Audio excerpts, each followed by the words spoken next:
ఒక మనుష్యునికి 2 కుమారులుండిరి. వారిలో చిన్నవాడు, తండ్రి, ఆస్తిలో నాకు వచ్చు భాగమిమ్మని తన తండ్రిని అడగగా అతడు వారికి తన ఆస్తిని పంచిపెట్టెను. కొన్ని దినములైన తరువాత ఆ చిన్న కుమారుడు సమస్తమును కూర్చుకొని దూరదేశమునకు ప్రయాణమైపోయి అచ్చట తన ఆస్తిని దుర్వ్యాపారము వలన పాడు చేసెను.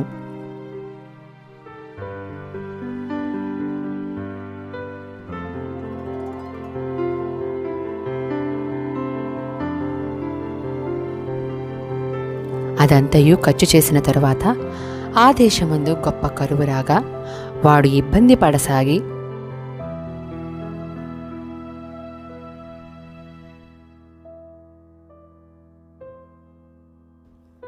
వెళ్ళి ఆ దేశస్థులలో ఒకని చెంత చేరెను. అతడు పందులను మేపుటకు తన పొలములోనికి వానిని పంపెను. వాడు పందులు తిను పొట్టుతో తన కడుపు నింపుకొన ఆశపడెను గాని ఎవడునూ వానికేమీయూ ఇయ్యలేదు. అయితే బుద్ధి వచ్చినప్పుడు వాడు, నా తండ్రి యొద్ద ఎంతోమంది కూలివాండ్రకు అన్నము సమృద్ధిగా ఉన్నది, నేనైతే ఇక్కడ ఆకలికి చచ్చిపోవచ్చున్నాను.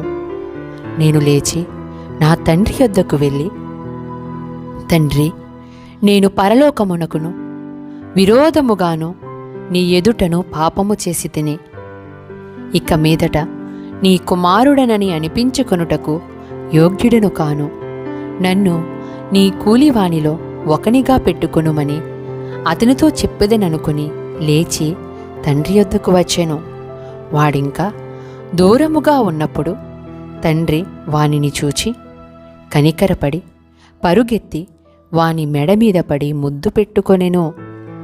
అప్పుడు ఆ కుమారుడు అతనితో, తండ్రి, నేను పరలోకమునకు విరోధముగాను నీ ఎదుటను పాపము చేసితని ఇక మీదట నీ కుమారుడనని అనిపించుకొనుటకు యోగ్యుడను కాననెను. అయితే తండ్రి తన దాసులను చూచి ప్రశస్త వస్త్రము త్వరగా తెచ్చి వీనికి కట్టి వీని చేతికి ఉంగరము పెట్టి పాదములకు చెప్పులు తొడిగించుడి, క్రొవ్విన పశువును తెచ్చి వధించుడి, మనము తిని సంతోషపడుదము. ఈ నా కుమారుడు చనిపోయి మరలా బ్రతికెను, తప్పిపోయి దొరికెనని చెప్పెను. అంతటా వారు సంతోషపడసాగిరి. అప్పుడు అతని పెద్ద కుమారుడు పొలములో ఉండెను. వాడు పొలము నుండి వచ్చుచు ఇంటి దగ్గరకు రాగా వాద్యములను నాట్యమును జరుగుట విని దాసులలో ఒకనిని పిలిచి ఇవి ఏమిటని అడుగగా ఆ దాసుడు అతనితో, నీ తమ్ముడు వచ్చియున్నాడు, అతడు తన యొద్దకు సురక్షితముగా వచ్చినందున నీ తండ్రి కొవ్విన పశువును వధించెననెను. అయితే అతడు కోపపడి లోపలికి వెళ్ళనొల్లకపోయెను గనుక అతని తండ్రి వెలుపలికి వచ్చి లోపలికి రమ్మని బతిమాలుకొనెను. అందుకతడు తన తండ్రితో, ఇదిగో ఇన్ని ఏండ్ల నుండి నిన్ను సేవించుచున్నానే, నీ ఆజ్ఞను నేనెప్పుడునూ మీరలేదే, అయినను నా స్నేహితులతో సంతోషపడినట్లు నీవు నాకెన్నడూ ఒక మేకపిల్లనైనను ఇయ్యలేదు. అదే నీ ఆస్తిని వేశ్యలతో తినివేసిన ఈ నీ కుమారుడు రాగానే వీని కొరకు కొవ్విన పశువును వధించితివని చెప్పాను. అందుకతడు, కుమారుడా, నీవెల్లప్పుడూ నాతో కూడా ఉన్నావు, నావన్నీయూ నీవి, మనము సంతోషపడి ఆనందించుట యుక్తమే. ఈ నీ తమ్ముడు చనిపోయి తిరిగి బ్రతికెను, తప్పిపోయి దొరికెనని అతనితో చెప్పెను.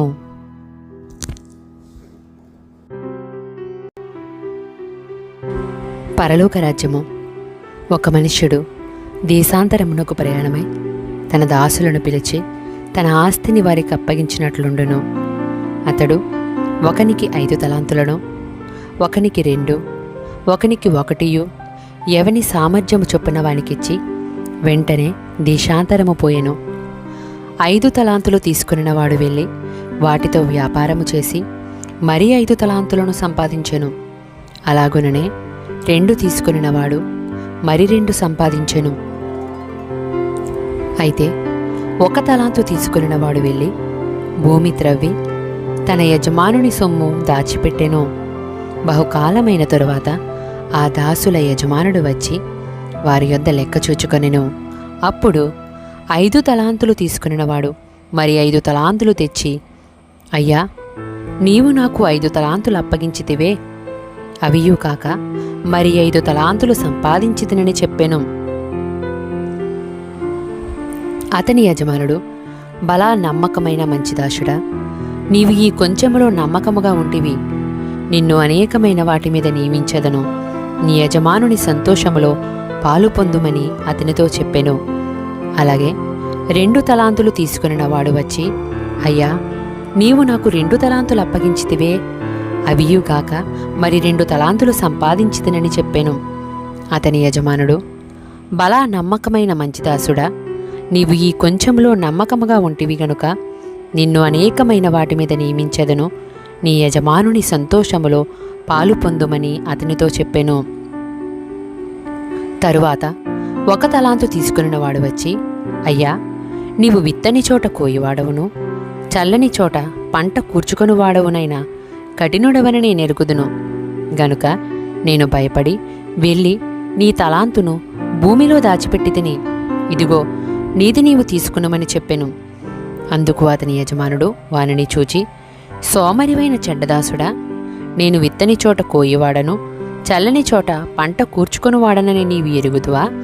అట్లయితే నీవు నా సొమ్ము సాహుకారుల యొద్ద ఉంచవలసి ఉండెను, నేను వచ్చి వడ్డీతో కూడా నా సొమ్ము తీసుకునియుందునే అని చెప్పి ఆ తలాంతును వాని యొద్ద నుండి తీసివేసి 10 తలాంతులు గలవానికి ఇయుడి, కలిగిన ప్రతివానికి ఇయ్యబడెను, అతనికి సమృద్ధిగా కలుగును, లేని వాని యొద్ద నుండి వానికి కలిగినదియు తీసివేయబడెను.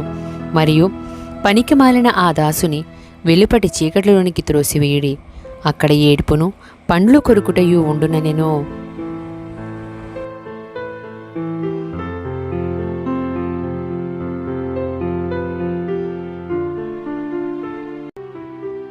ఎలాగనగా పరలోక రాజ్యము ఒక ఇంటి యజమానుని పోలియున్నది. అతడు తన ద్రాక్ష తోటలో పనివారిని కూలీకి పెట్టుకొనుటకు ప్రొద్దున్న బయలుదేరి దినమునకు 1 దేనారము చొప్పున పనివారితో ఒడబడి తన ద్రాక్ష తోటలోనికి వారిని పంపెను. తరువాత అతడు దాదాపు 9 గంటలకు వెళ్ళి సంత వీధిలో ఓరక నిలిచియున్న మరికొందరిని చూచి, మీరును నా ద్రాక్ష తోటలోనికి వెళ్ళుడి, ఏమి న్యాయమో అది మీకిత్తునని వారితో చెప్పగా వారును వెళ్ళిరి. దాదాపు 12 గంటలకును 3 గంటలకును అతడు మరలా వెళ్ళి అలాగే చేసెను. తిరిగి అతడు 5 గంటలకు వెళ్ళి మరికొందరు నిలిచియుండగా చూచి, ఇక్కడ దినమంతయు మీరెందుకు ఓరకనే నిలిచియున్నారని వారిని అడుగగా వారు, ఎవడునూ మమ్మను కూలికి పెట్టుకొనలేదనిది. అందుకతడు, మీరును నా ద్రాక్ష తోటలోనికి వెళ్ళుడనెను. సాయంకాలమైనప్పుడు ఆ ద్రాక్ష తోట యజమానుడు తన గృహ నిర్వాహకుని చూచి పనివారిని పిలిచి, చివర వచ్చిన వారు మొదలుకుని మొదట వచ్చిన వారి వరకు వారికి కూలి ఇమ్మని చెప్పెను. దాదాపు 5 గంటలకు కూలికి కుదిరిన వారు వచ్చి ఒక్కొక్క దేనారము చొప్పున తీసుకునిరి. మొదటి వారు వచ్చి తమకు ఎక్కువ దొరుకుననుకునిరి గాని వారికిని ఒక్కొక్క దేనారము చొప్పుననే దొరికెను. వారది తీసుకుని, చివర వచ్చిన వీరు 1 గంట మాత్రమే పనిచేసినను పగలంతయూ కష్టపడి ఎండబాధ సహించిన మాతో వారిని సమానము చేసితివే అని ఆ ఇంటి యజమానుని మీద సనుగుకొనిది. అందుకతడు వారిలో ఒకను చూచి, స్నేహితుడా, నేను నీకు అన్యాయము చేయలేదే, నీవు నా యొద్ద 1 దేనారమునకు ఒడబడలేదా? నీ సొమ్ము నీవు తీసుకుని పొమ్ము, నీకిచ్చినట్టే కడపటి వచ్చిన వానికి ఇచ్చుటకు నాకిష్టమైనదని చెప్పెను. నాకిష్టము వచ్చినట్టు నా సొంత సొమ్ముతో చేయట న్యాయము కదా? నేను మంచివాడనైనందున నీ కడుపు మంటగా ఉన్నదా అని చెప్పెను. ఈ ప్రకారమే కడపటివారు మొదటివారగుదురు, మొదటివారు కడపటివారగుదురు.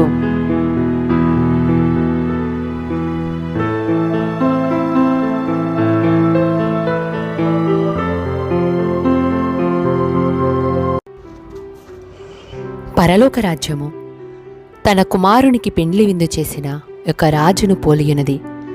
ఆ పెండ్లి విందుకు పిలువబడిన వారిని రప్పించుటకు అతడు తన దాసులను పంపినప్పుడు వారు రానొల్లకపోయిరి.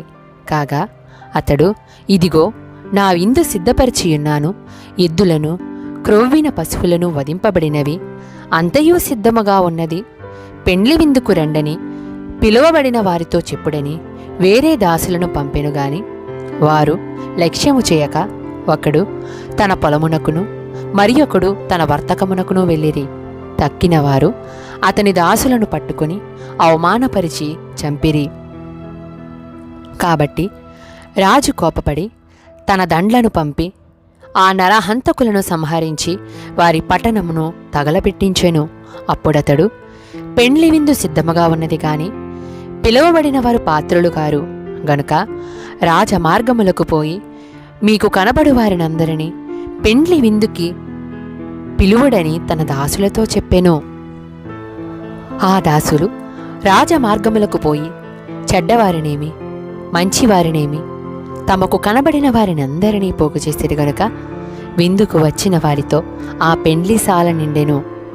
రాజు కూర్చున్న వారిని చూడ లోపలికి వచ్చి అక్కడ పెండ్లి వస్త్రము ధరించుకొనని ఒకని చూచి, స్నేహితుడా, పెండ్లి వస్త్రము లేక ఇక్కడికెలాగూ వచ్చిదివని అడుగగా వాడు మౌనియయుండెను. అంతటా రాజు వీని కాళ్ళు చేతులు కట్టి వెలుపటి చీకటిలోనికి త్రోసివేడి అక్కడ ఏడ్పును పండ్లు కొరుకుటైను ఉండునని పరిచారకులతో చెప్పెను. కాగా పిలువబడిన వారు అనేకులు, ఏర్పరచబడిన వారు కొందరే అని చెప్పెను. పరలోక రాజ్యము తమ దివిటీలు పట్టుకుని పెండ్లి కుమారుని ఎదుర్కొనుటకు బయలుదేరిన 10 మంది కన్యకలను పోలియున్నది. వీరిలో 5 బుద్ధి లేనివారు, 5 బుద్ధిగలవారు. బుద్ధి లేనివారు తమ దివిటీలు పట్టుకుని తమతో కూడా నూనె తీసుకుని పోలేదు. బుద్ధిగలవారు తమ దివిటీలతో కూడా సిద్దెలలో నూనె తీసుకుని పోయిరి. పెండ్లి కుమారుడు ఆలస్యము చేయగా వారందరూ కునికి నిద్రించుచుండిరి. అర్ధరాత్రి వేళ, ఇదిగో పెండ్లి కుమారుడు, అతనిని ఎదుర్కొన రండి అను కేక వినబడెను.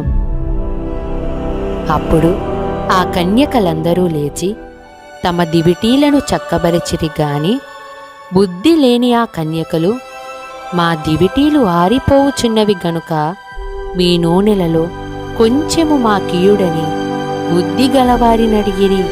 అందుకు బుద్ధిగల కన్యకలు, మాకును మీకును ఇది చాలదేమో, మీరు అమ్మవారి యొద్దకు పోయి కొనుక్కొనుడని చెప్పిరి. వారు కొనబోచుండగా పెండ్లి కుమారుడు వచ్చెను. అప్పుడు సిద్ధపడి ఉన్నవారు అతనితో కూడా పెండ్లి విందుకు లోపలికి పోయిరి. అంతటా తలుపు వేయబడెను. ఆ తరువాత తక్కిన కన్యకలు వచ్చి, అయ్యా అయ్యా మాకు తలుపు తీయుమని అడుగగా అతడు, మిమ్ము నేనెరుగనని మీతో నిశ్చయముగా చెప్పుచున్నానెను. ఆ దినమైనను ఆ గడి అయినను మీకు తెలియదు గనుక మెలకువగా నుండుడి.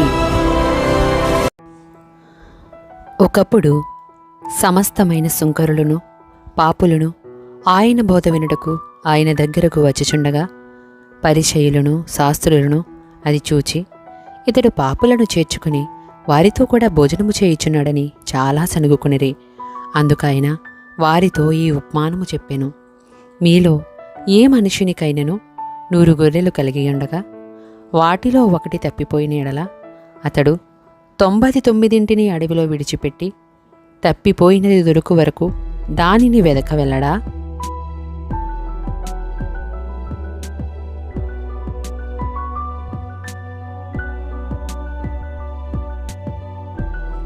అది దొరికినప్పుడు సంతోషముతో దానిని తన భుజముల మీద వేసుకుని ఇంటికి వచ్చి తన స్నేహితులను పొరుగువారిని పిలిచి, మీరు నాతో కూడా సంతోషించుడి, తప్పిపోయిన నా గొర్రె దొరికినదని వారితో చెప్పును కదా.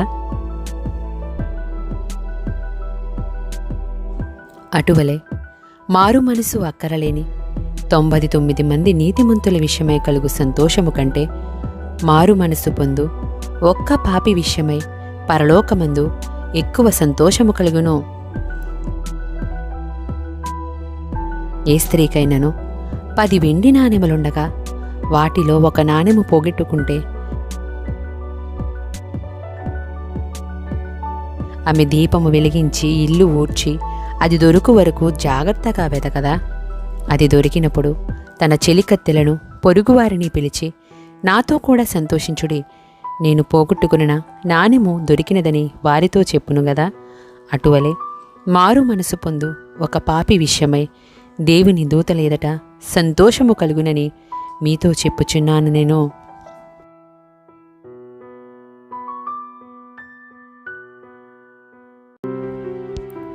ఒకప్పుడు సమస్తమైన సుంకరులను పాపులను ఆయన బోధ వినుటకు ఆయన దగ్గరకు వచ్చుచుండగా పరిసయ్యులను శాస్త్రులను అది చూచి, ఇతడు పాపులను చేర్చుకుని వారితో కూడా భోజనము చేయుచున్నాడని చాలా సనుగుకొనిరి.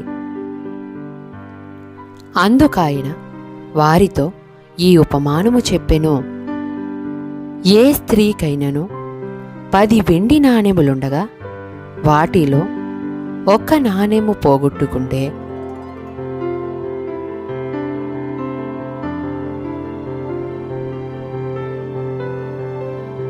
ఆమె దీపము వెలిగించి ఇల్లు ఊడ్చి అది దొరుకు వరకు జాగ్రత్తగా వెతకదా?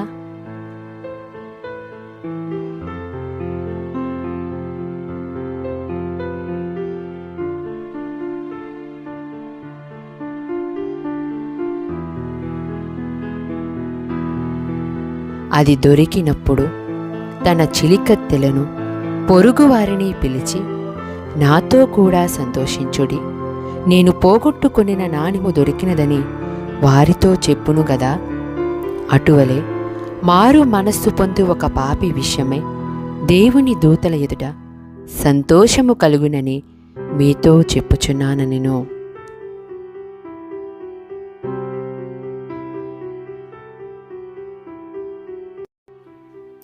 ఇదిగో, ఒకప్పుడు ధర్మశాస్త్రోపదేశకుడొకడు లేచి, బోధకుడా, నిత్య జీవమునకు వారసుడనగుటకు నేనేమి చేయవలనని ఆయనను శోధించుచూ అడిగెను. అందుకాయన, ధర్మశాస్త్రమందేమి రాయబడి ఉన్నది, నీవేమి చదువుచున్నావని అతనిని అడుగగా, అతడు, నీ దేవుడైన ప్రభువును నీ పూర్ణ హృదయముతోనూ, నీ పూర్ణ మనస్సుతోనూ, నీ పూర్ణ శక్తితోనూ, నీ పూర్ణ వివేకముతోనూ ప్రేమింపవలననియూ, నిన్ను వలె నీ పొరుగువానిని ప్రేమింపవలననియూ రాయబడి ఉన్నదని చెప్పెను. అందుకైన, నీవు సరిగా ఉత్తరమిచ్చితివి, అలాగూ చేయుమో, అప్పుడు జీవించదవని అతనితో చెప్పెను. అయితే తాను నీతిమంతుడైనట్టు కనుపరచుకోరి అతడు, అవును గాని నా పొరుగువాడెవడని యేసునడిగెను. అందుకు యేసు ఇట్లనెను, ఒక మనుష్యుడు యెరూషలేము నుండి యెరికో పట్టణమునకు దిగివెళ్ళుచు దొంగల చేతిలో చిక్కెను. వారు అతని బట్టలు దోచుకుని అతని కొట్టి కొర్ర ప్రాణముతో విడిచిపోయిరి. అప్పుడొక యాజకుడు ఆ త్రోవను వెళ్ళుట తటస్థించెను. అతడు అతనిని చూచి ప్రక్కగా పోయెను. అలాగుననే లేవీయుడొకడు ఆ చోటికి వచ్చి చూచి ప్రక్కగా పోయెను. అయితే ఒక సమరయుడు ప్రయాణమైపోవుచు అతడు పడియున్న చోటికి వచ్చి అతనిని చూచి అతని మీద జాలిపడి దగ్గరకు పోయి నూనెయు ద్రాక్షారసమును పోసి అతని గాయములను కట్టి తన వాహనము మీద ఎక్కించి ఒక పూటకోలవాని ఇంటికి తీసుకుని పోయి అతని పరామర్శించెను. మరునాడతడు 2 దేనారములు తీసి ఆ పూటకోలవానికిచ్చి, ఇతని పరామర్శించుమో, నీవింకేమైనా ఖర్చు చేసిన ఎడల నేను మరలా వచ్చినప్పుడు అది నీకు తీర్చెదనని అతనితో చెప్పిపోయెను. కాగా దొంగల చేతిలో చిక్కిన వానికి ఈ ముగ్గురిలో ఎవడు పొరుగువాడాయనని నీకు తోచుచున్నది అని యేసు అడుగగా, అతడు అతని మీద జాలిపడినవాడే అనెను. అందుకు యేసు, నీవును వెళ్ళి అలాగూ చేయుమని అతనితో చెప్పెను.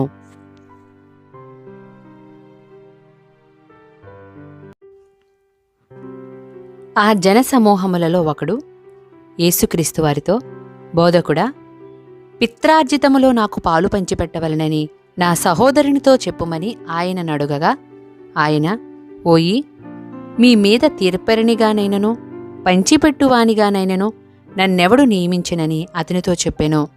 మరియు ఆయన వారితో, మీరు ఏ విధమైన లోభమునకు ఎడమియక జాగ్రత్తపడుడి. ఒకని కలిమి విస్తరించుట వాని జీవమునకు మూలము కాదెనెను. మరియు ఆయన వారితో ఈ ఉపమానము చెప్పెను. ఒక ధనవంతుని భూమి సమృద్ధిగా పండెను. అప్పుడతడు, నా పంట సమకూర్చుకొనుటకు నాకు స్థలము చాలదు గనుక నేనేమి చేతునని తనలో తాను ఆలోచించుకొని, నేనిలాగూ చేతును, నా కొట్లు విప్పి వాటికంటే గొప్పవాటిని కట్టించి అందులో నా ధాన్యమంతటిని, నా ఆస్తిని సమకూర్చుకొని, నా ప్రాణముతో, ప్రాణమా, అనేక సంవత్సరములకు విస్తారమైన ఆస్తి నీకు సమకూర్చబడియున్నది. సుఖించుము, తినుము, త్రాగుము, సంతోషించుమని చెప్పుకొందుననుకొనెను. అయితే దేవుడు, వెర్రివాడా, ఈ రాత్రి నీ ప్రాణమునడుగుచున్నారు. నీవు సిద్ధపరిచినవి ఎవనివగునని అతనితో చెప్పెను. దేవుని ఎడల ధనవంతుడు కాక తన కొరకే సమకూర్చుకొనువాడు అలాగుననే యుండునని చెప్పెను.